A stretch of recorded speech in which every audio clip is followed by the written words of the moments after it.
Welcome to the Eyes Up Mindset podcast, where we explore what it means to grow daily and find our best in every aspect of life. Welcome back to another episode of the Eyes Up Mindset podcast. I'm John Shirkey here with my friend, my co-host, as always, Jamie Wagner. How you doing? Doing great, man. It's wonderful to see you. We've been doing this, and I've kind of enjoyed it. Now I'm going to flip the tables on you. Something that has been like, hey, I'm eyes up in this, and then something where it's maybe been a struggle. Yeah. So the struggle I'll start with, because those are always the easiest to recognize, it seems like, but played in a golf tournament with my wife recently and got into a situation where we were in a playoff at the end, 10 teams, alternate shot. So, she hits a shot, I got to hit the shot from wherever it is. And I realized that, I've played a lot of golf competitively and not. And there were times where I was like, I couldn't hardly hold the club. I was thinking all of my thoughts were like, don't screw this up.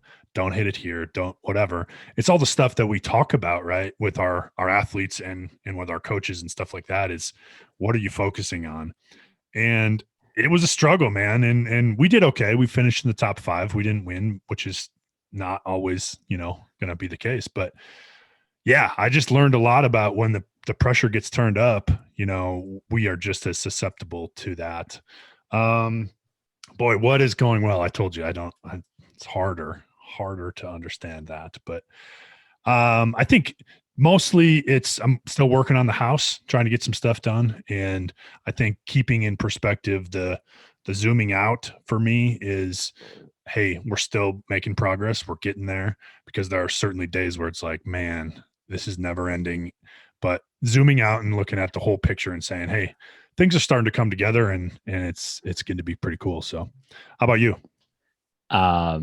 We had a really awesome week here in Minnesota. Some of the teams that we were working with competing in state tournaments and really having to face some adversity to get there, sort of thing. A softball team, Katie, here's your shout out. They were in some dire straits in reality, like down big in a game, down in the first inning in another game, and found ways to win and get into the state tournament. And, just an awesome resiliency baseball team working with kind of the same thing. So it's really encouraging on the good side to see these groups that we've been working with say, hey, what you're doing with us matters. And it's not that we have all the answers. It's just that we open the door to some conversations about challenging things that now the coaches walk through and say, well, we've at least started this conversation. And then to see it show up in these moments of high pressure is just awesome. It's so gratifying, and really not for us, like for us as a group or a business or whatever. Right. It's to say these kids got the opportunity to do this thing that they really wanted to do. Mm-hmm. And what a gift and a joy that's been. So that's been really cool. For me, it's listening to my body a little bit. I am very stubborn about some things. No way. And yesterday I got to 100 miles on our running challenge, and I really, really want to go run today because I just have to run every day apparently, because I'm going to do this. But I upped the mileage to try and get to 100. And my body has not responded super well to that. So I'm forcing myself to take a day off today. But I don't know that I'm actually going to, because I'm like a compulsive addict or something. So yeah, that's been a struggle today, particularly. Cool. No, I agree. I love that. It's a good check-in for us, but also out there.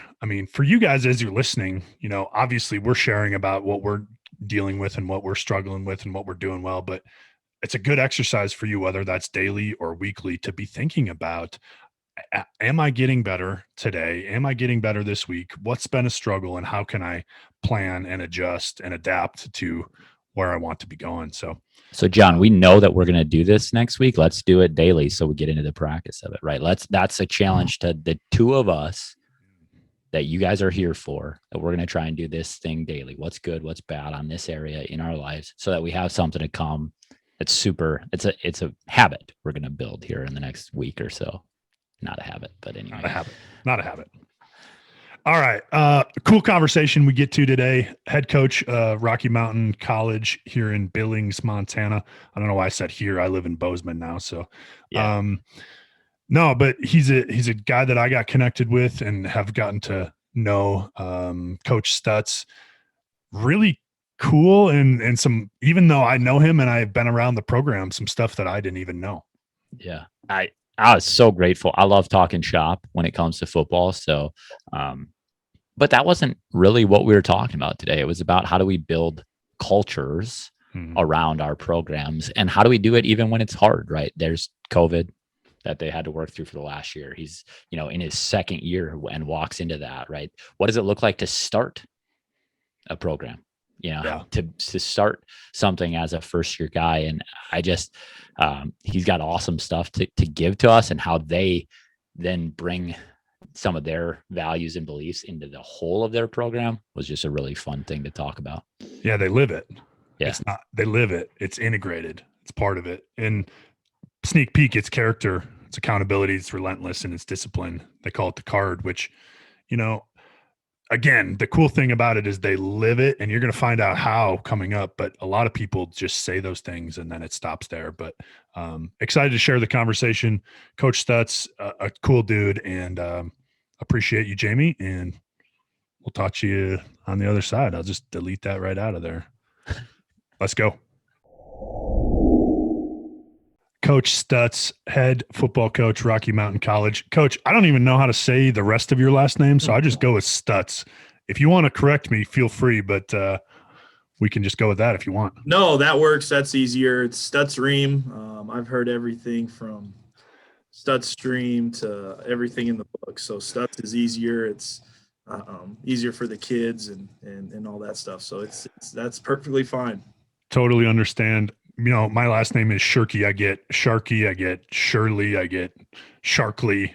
People just want to add L's to my name, apparently. But anyway, Coach, thanks for coming on. We've been looking forward to having you on for a while. You and I got introduced from one of our mutual acquaintances, and he's actually been on the podcast, Bob Wilmoth, the president there. Wow, you had him before me? Man, I'll let that one slide just because he's the president and the boss. So. Well, just giving you an opportunity to raise the bar, there we go. So you can bring it up, but good. No, I've gotten to know you and your program a little bit there in Billings, Montana, but tell our listeners a little bit about Rocky Mountain College, Rocky Mountain football, and kind of your journey to becoming the head coach there. Yeah, absolutely. Well, Rocky, we're in, obviously, like you said, Billings, Montana. We're a private school.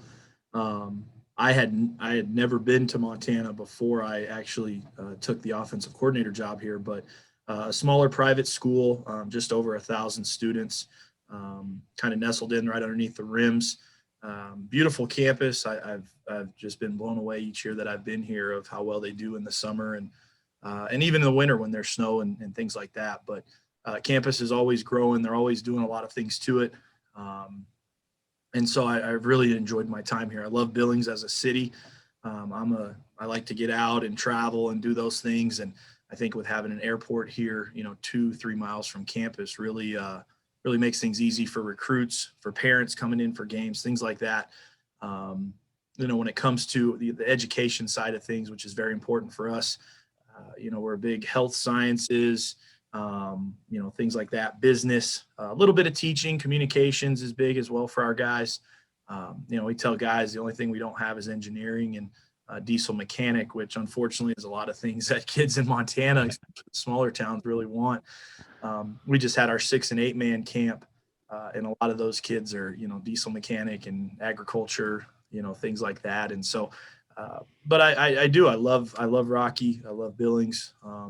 It's a special place for me because it was where I was able to become the first head coach. I got hired in December of 2018. In my journey, originally from Southwest Oklahoma, my dad's a military guy. My parents are originally from the southeast suburbs of Chicago. And so I'm a Bears and a Cubs fan. They're the best ones around. That's the way it is, So But my dad actually played professional baseball in the Cleveland Indians organization for about 5 years. And then he had what is now known as Tommy John surgery. Back then it was, hey, see you later, if you can't get through it. So he went straight out of high school to their organization and then got in the military after that. So we ended up at Lawton Fort Sill, military base down there. And I was there since I was 3 years old, I think. So, I'm originally from Oklahoma is what I tell people. So went to the University of Wyoming, played for Joe Glenn, the historic Joe Glenn, who has been kind of all over Montana, northern Colorado. Played at the University of South Dakota, and then started coaching at Doane College. And so was there and was, such a great quarterback that ended up getting our coaching staff let go, unfortunately. So I transferred to Indiana State University for a year, was there, and I really learned what Division I AA football is. And there was a lot of coaches that, kind of stepped down for a year or were let go from another staff. And so that staff turned around quickly in a year. And, I was there, had surgery, missed spring ball after the season I played there. They brought in a quarterback with his OC from the University of Washington. And the guy was a great player. He's still a friend of mine. He's a college coach as well. And so, he won the job and I wanted to play. I didn't want to sit on the bench or be a backup. I wanted to play. So I ended up transferring to Morningside College and finishing out my career. And I tell our guys all the time, I wish I would have stayed at Wyoming and figured it out there and did the best I could. It's just kind of hard when the new head coach comes in and says, hey, you don't fit us, so you better find a new home. Yeah. So that's the reality of it. That's the business of it. But always knew I wanted to coach. And then so after got done playing, actually got hired at a triple option school, William Penn University in Oskaloosa, Iowa. Had no idea what the triple option was. My options were to either throw the dig route, throw the post route, or check down. I didn't even know what a running quarterback was. I don't. Although I do like to tell people I was a dual threat. I could hand it off or throw it. Those were my two threats. So, but that's kind of how I started. And so I was there for 2 years. Got my master's degree and learned a lot about the game in regards to learning triple option. There's a lot of great things that are involved with it, of numbers and matchups and being simple and doing what you do and not changing for anybody. And so after 2 years of that, I went to the University of South Dakota for Joe Glenn, who was coaching there. Spent some time with him there coaching the running backs, and then got the opportunity to go back to William Penn as the offensive coordinator. So I was there for 3 years. And then Jason Petrino, he was part of the staff at Wyoming and at South Dakota, who I've known for, 15 years now, seems like. He got hired out here as the head coach and brought me on as the offensive coordinator, and was just kind of ready to do my own thing offensively and put my own stamp on it and see a little bit different and, try to make a run at some stuff. And I knew I wanted to be a head coach. And so I needed to kind of branch out a little bit. And so was here for 2 years. And then, it was dumb for me because I thought Jason was going to be here for a long time. Montana guy, had a family, had some younger kids. And then, so I kind of, I thought, well, if I want to do this and become a head coach, I've got to try to find a spot where I can kind of grow with that. So I became the assistant head coach and offensive line coach at Southwestern Oklahoma State University. And, a little bit played into being closer to home. I thought, oh, that'd be great. And then I'm there and I'm like, well, it's kind of all the same stuff, really. I can come back and visit. I don't need to be around here. And my parents were getting close to retiring at that time, and they didn't want to drive an hour to the school. They'd rather fly somewhere and go travel and do those things. So I was there, thought I'd be there for a while. And then all of a sudden I get a call from Jeff Malby, our athletic director. And he said, hey, Jason's going to take a different job at Southern Illinois as the defensive coordinator. And I think he called me on a Friday. I came up on a Monday, interviewed, and was hired on a Thursday. So it was about 7-8 day process, I think. And that's kind of where we're at. And so first season was 2019. They had won the conference championship in 2018.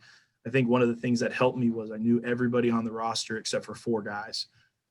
I was still part of that recruiting class from previous and knowing the guys and things like that. But had a tough one our first year. We really had to get back to the basics, build our foundation.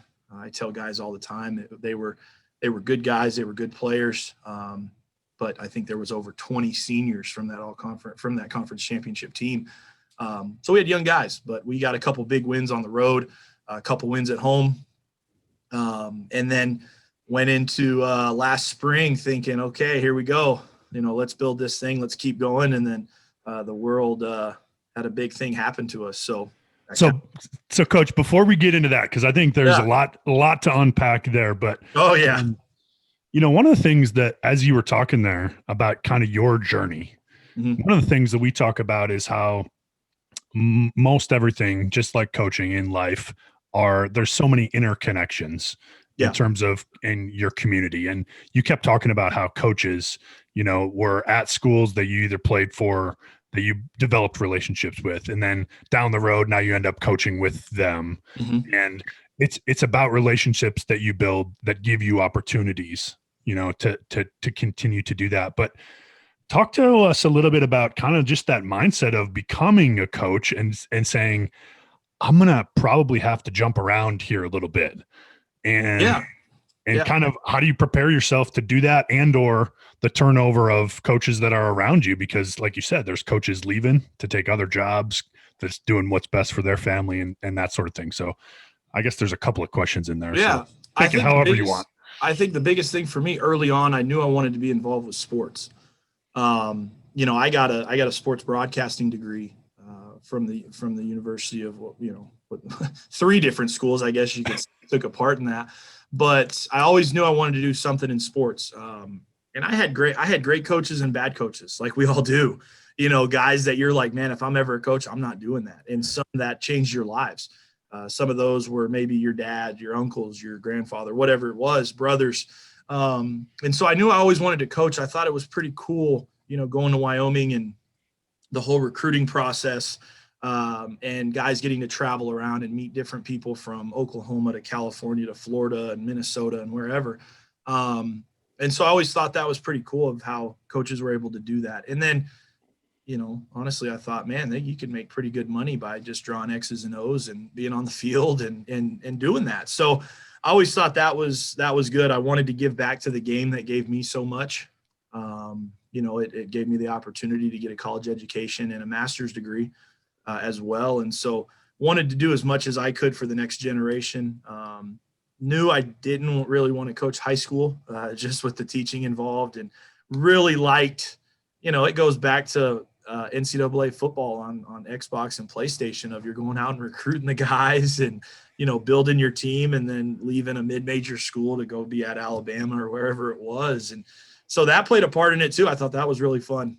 And so that kind of got me into it. And then, I tell people all the time, there's, you hear, well, I know this guy. Well, to me, it's not about who you know, it's about who knows you. So I know a lot of people. I know Nick Saban. I don't think he knows me, but, and so just getting around different people. And I've always liked meeting different people. I've always liked meeting different kids and seeing different areas. And then really, I think growing up, knowing that I had grandparents and aunts and uncles in Chicago, and, I didn't come from a place that our family for generations were in one area. We were all over. And so I knew I wanted to get away from home and go to school. I knew I wanted to be a coach. And so I tell guys as well all the time, if you want to coach, you better be able to travel wherever and go wherever. No knock against guys that want to stay in one area, but if Alabama's calling you, you're probably going to go there, but are you going to have that same feeling if it's a Division II school? And I think coaches that have that same feeling and are open to go different places and do different things, if they're able to, those are the guys I like being around and want to coach with and hire and things like that. That's just my opinion. I obviously know there's family involved and wife or kids or whatever, and there's always a different situation, but I'm okay with moving wherever, but I do love being in Billings. I've been from big cities to small little towns and everywhere in between. But that's kind of my thought of how I wanted to get into coaching and why, and how I've kind of ended up everywhere. So you talked about when you went to William Penn, is that right? Yes. Yeah. That they did some option stuff, and just how it was like, we do what we do and we are who we are, and you're going to have to deal with this. And I think that's one thing we talk about at Eyes Up a lot, is this idea that we want to have an identity. We want to have a foundation. And you talk about being open to change and open to these ideas. And I think that's an amazing thing that can be a part of your identity in some ways. Who are you guys? What's Rocky Mountain football? What's your identity as a coach to say, when my guys come in, we want to help them grow into this type of man. We want to help them grow into this type of football player, because I think you can say change is inevitable, and we know that, and there's going to be opportunities. But if you got the call from Alabama, what do you bring, sort of thing? Because I think that's really important to know about ourselves also. As you say, be open to change, be open to that new thing. But what are you bringing? And that's the thing that you said. Do they know you? Yeah. And I think that's an important question. Do you know you? And I think obviously if you're a head coach, you certainly have a sense of who you guys are. So who are you? What are you guys about? When I became the head coach, I didn't know. I'll be honest. Yeah. I had things that, you go into an interview and you say, hey, this is what we're going to do in the first 6 months. And this is, the things that I'm going to change, or I'm going to adapt, or how we're going to recruit kids here. The thing I failed at, honestly, was saying, this is truly what I believe in. Yeah, I wanted good kids, and you want high academics and all those things, right? But to me, that's the outer shell. Duh. So it took me it truly took us, and me, I was at fault for not having that and coming in and saying, here's what we're doing. So after our first season, I was actually part of the 35 under 35 for the AFC coaches clinic. And I learned, okay, what do I want? How do I want to do it? And how are we going to get it done? And so our first thing, we have 3 different things that we look at. Number 1, we have 4 words. So it's character, accountability, relentless, and discipline. You're going to see that throughout our program. We're going to talk about it, not just bring it up. We've got it spelled out. We show kids, we send it to them. We talk about it in recruiting. Character, be a good person. So we've got a definition of what we expect with those 4 things. And so that's who we look for and who we want to develop in our program and get them to that. Does every kid have great character when they first get here? Maybe. Is every kid really disciplined? I don't know. And so it's probably not. It depends on what it is. Are they disciplined enough to eat the right food? Some are. And that other kid is disciplined enough to maybe get up for class, and vice versa. So those are the 4 words that we believe in, and we're going to get you to that. And it has nothing to do with height, weight, how fast you are, how far you can throw the ball, how well you can tackle. That's what we want our make and our mold of each player to have and to be. We feel like if you can be that, you're going to be successful in life. You spoke to something really interesting. You said, some kids are disciplined about getting to the classroom. Some kids are disciplined about getting to the weight room. Some kids are disciplined about, how do you let them know that they're going to have a strength area and that's okay, but that they have to grow the other thing too? What's the communication that you have with them around maybe some character, some accountability, some relentlessness, challenges that they're experiencing? What's some of the language that you bring to them to help them grow in that area? So we not only do language, we talk about, I think the definition, I think kids, sometimes when they hear the word relentless, okay, what does that mean? What does character actually mean? And so we defined it as be a good person. If you can look yourself in the mirror and say, what I'm choosing to do every day or every act, I'm okay. And we talk about that in team meetings. And then when we go into fall camp, and this is why last year was so brutal, we go into fall camp, the first team meeting we have, the only thing we talk about are those 4 words. Besides, hey, what time you need to be here tomorrow. We talk about that, and it's important to us. It's on T-shirts. And so the first thing we do is we bring them in and we say, okay, here's what character means, right? This is going to sound crazy, but I'm not a huge fan of using the word we're a family, because some kids didn't come from a good family. Some kids don't want to, dad was abusive, mom wasn't there, whatever it is. So when they hear the word family, they think of, it may be bad. It may be something negative. And so I know that's a lot of people and coaches don't like hearing that answer when I say that. But we're going to be a group. We're going to create a culture of those 4 words. And so during fall camp, we talk about it, and we actually do classes and meetings where we sit down. It's mainly on our off days when we're not practicing, where we will put them into groups, and it is as random as possible. And we'll have one coach talk about injuries. Okay. Are you disciplined enough? And we'll use these words, these key words throughout all these talks. Are you disciplined enough to keep the mindset to keep going through an injury? Are you, relentless enough that I need to cut this weight to make sure I'm in the best place to play? Do I have good enough character that if I'm not going to go out and drink and drive, those types of things. So we use these words as coaches, and that goes into me and our assistant coaches. And I think it's with them seeing it all around. And, I'll put it on our huddle messages that we send out, just our hashtag, and it's earn your card, which means, CARD, from character, accountability, relentless, and discipline. And so we will put that on there, and we make sure guys understand it. And that's the way you get into our locker room. Yeah. You don't just go into our locker room because, hey, I'm a college football player. You have to earn it. And it has nothing to do, again, because you may redshirt a kid and go, well, you can't get in there until you're a great player. No, it's about having the right people in the locker room, because if you're not in our locker room, you don't play for us. You won't suit up. You won't play a game. So if you have those 4 things, and yes, I understand every kid's going to slip on it, right? That's just the way it is. And what I did last year, and I used to, and I was a terrible head coach my first year. I was a yeller. I was a screamer. I'll be the first one to say that. I was the worst, because I thought it was just going to be the same thing as coach, being the offensive coordinator, just, now it's more kids. It's not, it's completely opposite, to be honest with you. And so I had to look at myself first and say, okay, what do I need to change? How do I need to be better? And then how do I get the most out of our guys? And I still slip up. So how can I judge a kid half my age, if not younger, to not slip up, but me be perfect, and things like that. So we talk about it. If a kid gets in trouble, drinking in the dorms, let's say, I'm not going to sit there and yell at him. I'm going to say, hey, here's our 4 words. Did you have good character on that? No, I didn't. Were you disciplined?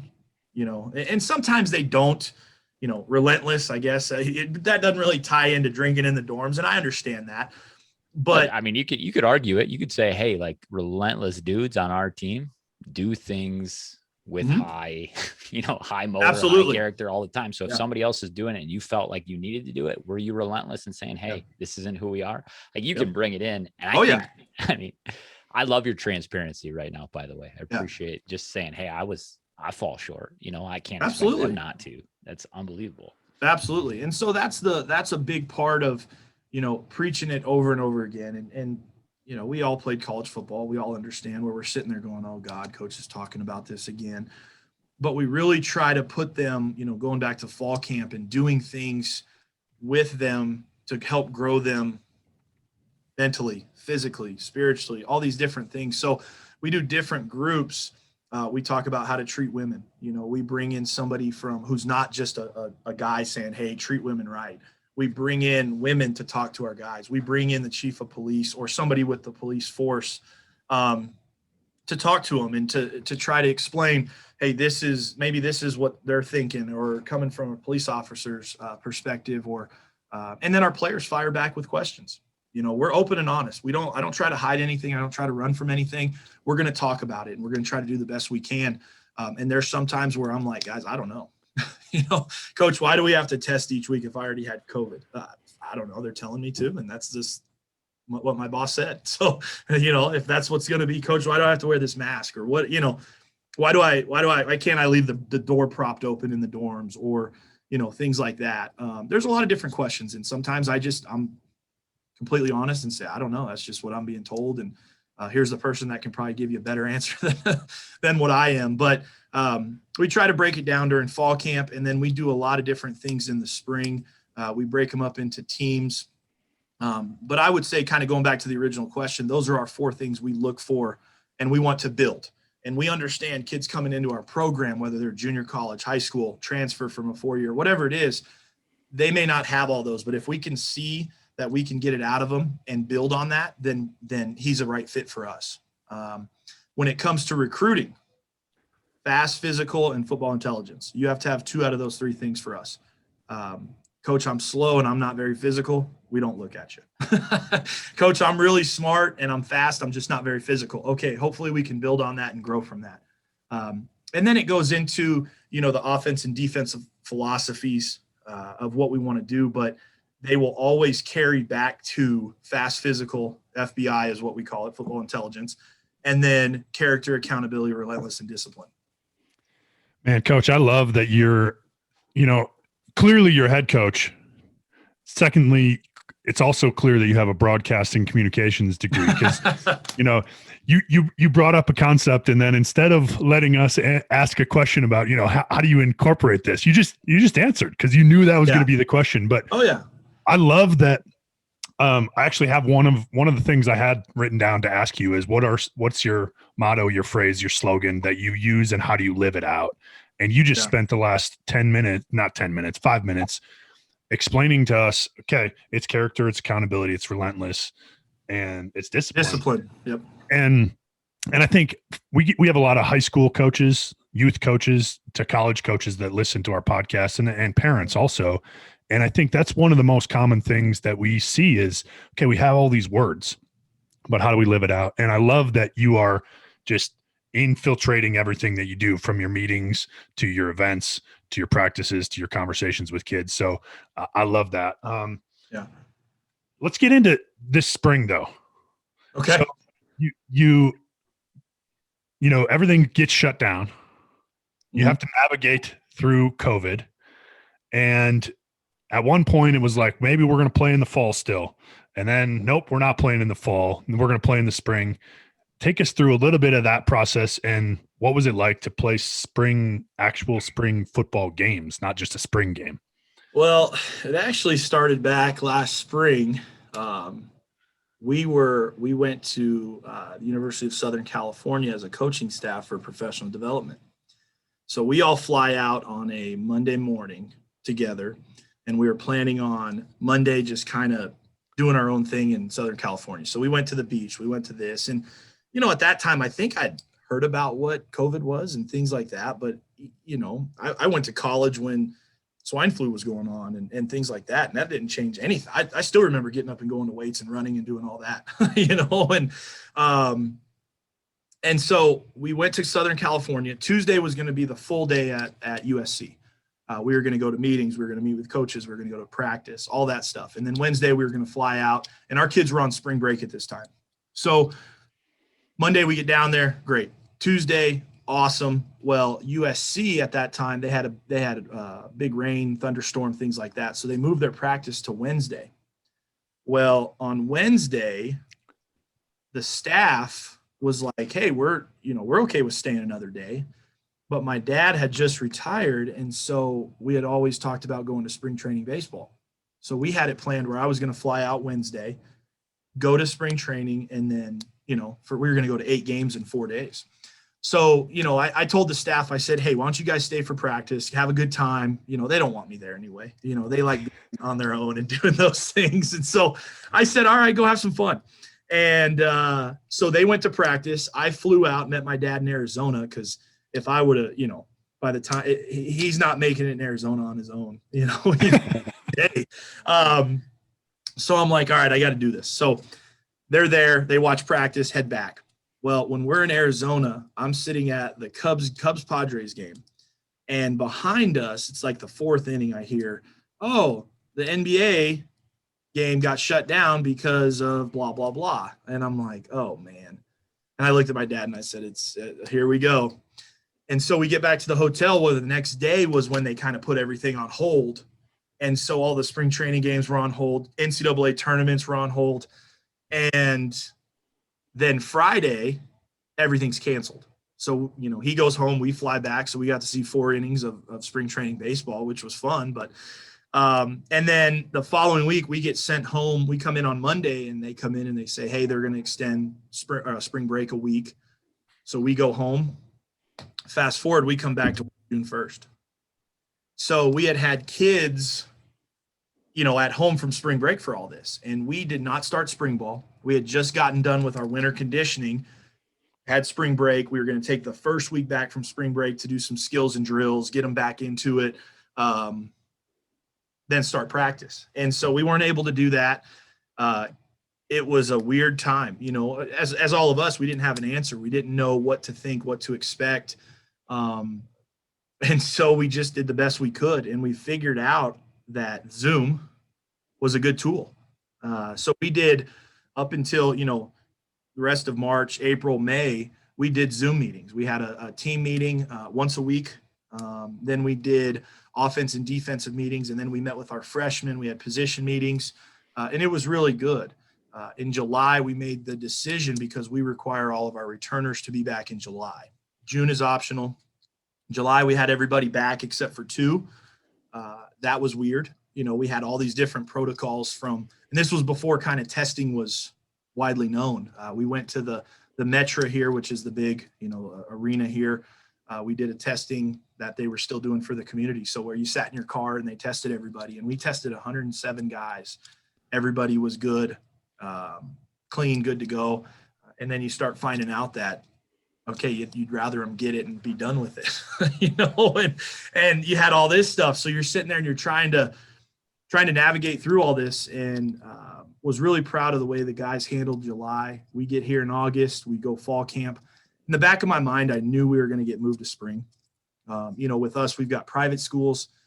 We've got public schools. We've got the little sister schools of Montana and Montana State.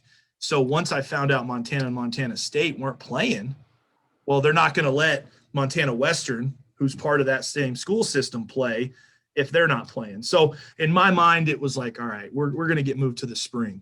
At that time, I honestly thought it was the best call. I thought things would be a little more quiet down. I thought we could have all fall. The only thing I asked for was if we were going to get moved to the spring, that we could still do things with our guys in the fall and try to make it as normal as possible. Because again, we've all been freshmen in college. Yeah. We worried about homesickness. We worried about mom and dad. We worried about getting to class and waking up on time. We didn't worry about wearing a mask. We didn't worry about social distancing. And, you got to remember these guys had to stay in their rooms and couldn't hang out with anybody. Yeah. Do anything as coaches in a group bigger than 10 people. So we wanted to do as much as we could, but then also being at a smaller school, I needed to make sure that guys were here so we could keep the doors open. Yeah. I mean, there's reality for you of, I've got 9 assistants making sure that they're getting a paycheck every week. So that was big for me, to try to make sure we could keep going as much as possible. We had 12 practices in fall camp, but the other thing that was terrible was the fires. Fires were really bad, so the smoke. So one day we'd wake up and there'd be 5 kids with headache and sore throat. Well, is that from the smoke? Is it COVID? Is it whatever? So we had one practice where we were going to have, I think, 31 guys. And I just said, we got to shut this down. So then you deal with, parents. Well, why are they there? What are we doing if they're not practicing and they're not doing this? And so, you navigate through that, and you just, you take the parents' complaints and compliments, and, like you do with everything else. And you put it on a piece of paper and you store it in a aluminum, can. That's a great spot for it. You listen to them, and they're worried, they're worried about this and that. And I get it. I was worried about kids, and yeah. And then you're a kid, and what have you always been told when you're sick and there's sports going on? Hey, get through it. You'll be fine. Sweat it out, when you got the flu, and you'll move on. So it was a little tough at first. And then going through the semester, I think our kids did a great job. We did have guys test positive. We did have guys that had to isolate, quarantine. We had all that stuff. And so just like everybody else. Right. Yeah. We're not different. We're not special. So we did the best we could. Then we went into about a 6-week winter conditioning, winter condo type atmosphere where we did lifting, we did running, we did skills and drills. And then in the fall, we got another 12 practices in that we treated as a spring ball. But then the biggest thing was we were supposed to play 7 games in the spring. Okay. Our kids went home a week before Thanksgiving. And you guys know this. Usually after Thanksgiving to Christmas break, you have about 2 weeks. I still don't know why any school does that. Come back for 10 days, even in a normal year. So our kids go home November 20th, 18th, something like that. Our school didn't start again until January 20th. So they're gone for 2 months. Well, thank God we were able to. And then we were supposed to start practice a week and a half after they get back. I'm telling our athletic director, we're not going to do that. I'm not going to have these kids because, again, some of these kids are from California, from Florida, from all over. California, I think, just got opened up 2 days ago. Mm-hmm. So how are they going to go lift? How are they going to go run and do what they're supposed to do? Be fit, right? Yeah. So it was still even navigating that. So we got them back January 5th. We're able to be in the weight room. And then about 2 weeks later, we get pushed from a 7-game schedule to a 4-game schedule. So then, you hear all the, well, why'd we come back early? I'm just like, I don't know, it's, you tell these guys, hey, here's the process and here's what we're going to do. And so I will say that was the best decision that we made as coaches to move from a 7 to a 4. When we played our first game, March 13th, I believe it was, our players' bodies, and they were hurting. It was like we just played the bloodiest game, the worst game in the world, physical wise. And so that was probably the toughest thing. I still look at how these teams that played, the FCS schools that played 7, 8, 9, 10, 11 games, how they're going to turn around in 3 months. But, the 4 games, we tested every week for 6 weeks in a row. We didn't have one guy test positive. They did a great job. It was weird in hotel rooms. It was weird still in meetings. But they did a great job with it. And, it was weird going to practice. We had to cut down and be simple because you didn't know if your starter was going to play or it was going to be your 4th string guy. And we made the commitment and had the ability to, as coaches, and it was tough to say, we're going to play a bunch of guys. This is going to be where we're going to play 3 quarterbacks. We're going to play 9, 10 O linemen and a bunch of D linemen and receivers and all this stuff. Now there were 25 to 30 guys that we didn't play because we didn't feel like they were ready. And so we did that. The only ones that played a normal 4-game schedule were the guys that we knew weren't coming back this fall. And so I felt like to some of those seniors, if he's a starter, I'm going to let him play. I'm sure he gets what he wants out of it. And so we did that. We went through 4 weeks, had battled through it. We're winning every game and had the opportunities. And, it was good for us. I thought it was good. But after that, we guys were done. Let's see, April 10th was our last game. And they were done with school, I think, that next week. And so what I did on April 10th, we were here the following week doing exit meetings and things like that, equipment, team meetings. And then I went home for about 2 weeks and put headphones in and mowed a bunch of grass. and just kind of decomposed because it wasn't just tough on the kids, it was tough on coaches. It was very tough, going each week and, okay, how are we going to handle this? How, I've got parents who are older, my dad's a smoker and things like that. And so, you just kind of go through that. And then the little things of not being able to have fans at the games. That was a really weird, usually I can hear them yelling at me from about 30 feet. And now they're 300 feet away. And so it projects. And I think some of them even had, the megaphone so they could make sure they heard me. But, I still heard it. Don't go for it on 4th down, punt the ball, kick the field goal, all that stuff. But, no, it was good. It was good. It was a weird year for all of us. And I think being able to get through that and navigate through that is only going to make everybody, a little bit more resilient and a little bit tougher. So other than the resilience and the toughness that I think just naturally comes out of any adversity, explain why was it worth it to play those 4 games, and what benefits did you see, whether it be from you, the coaching staff, the school, the kids, whatever?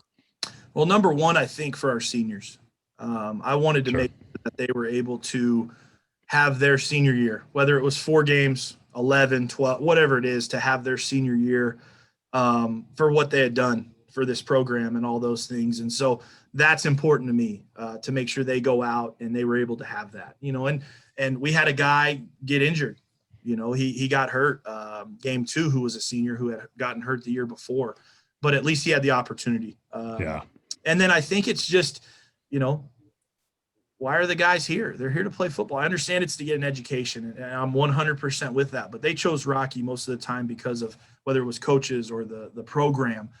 the culture. And so I was all for that. And I thought, we're going to have a spring ball. Let's just go out and play somebody else. So it's either practice against us, which we had already done for a year, and I had no problem, Montana Western in our conference and Montana Tech and Southern Oregon opted out, whether it was because of the schools, the counties, the states, whatever, players, things like that. But I asked our guys, I said, what do you want to do? And they wanted to play in the fall. They wanted to play a 7-game schedule. They wanted to play. If they would have said, hey, we don't want to play, I would have supported that. But they wanted to play and we wanted to coach. And so that's what the decision we made. And I was really happy that we did it. Coach, I appreciate you joining us because I think there's a lot of good takeaways in it, right? We talked about a lot of stuff, and I'm John's taking notes over there, and I'm trying to remember all the things. But I wish you guys nothing but the best, and as you guys transition here in the summer to normal, I guess is the word we'll use about it. Yeah, we're fully going. We're ready to go. Yeah, and I appreciate it. And I hope your guys' that learning curve that you had for that little bit and then it got interrupted. I just hope it keeps going and that you guys are able to grow together into that team that demonstrates those 4 things you talked about in such a powerful way. So good luck this fall.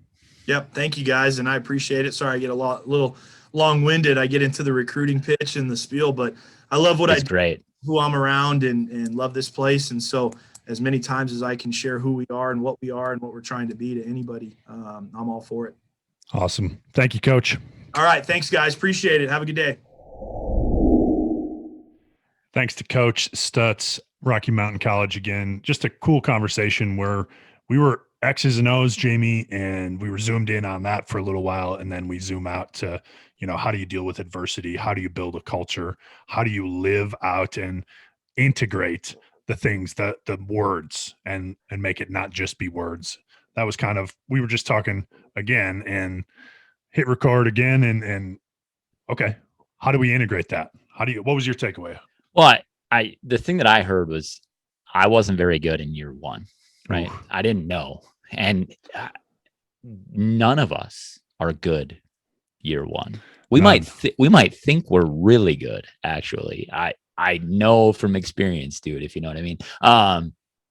But we have to be able to self-assess. We have to be able to step back and say, actually, I didn't commit to something. I didn't integrate the things that I wanted to because I was lost in the weeds somewhere else. And it's so easy as leaders. I don't care if it's coaches. I don't care if it's players, whatever you're taking on for the first time. It's so easy to say, I'm going to get tunnel vision-y about one aspect.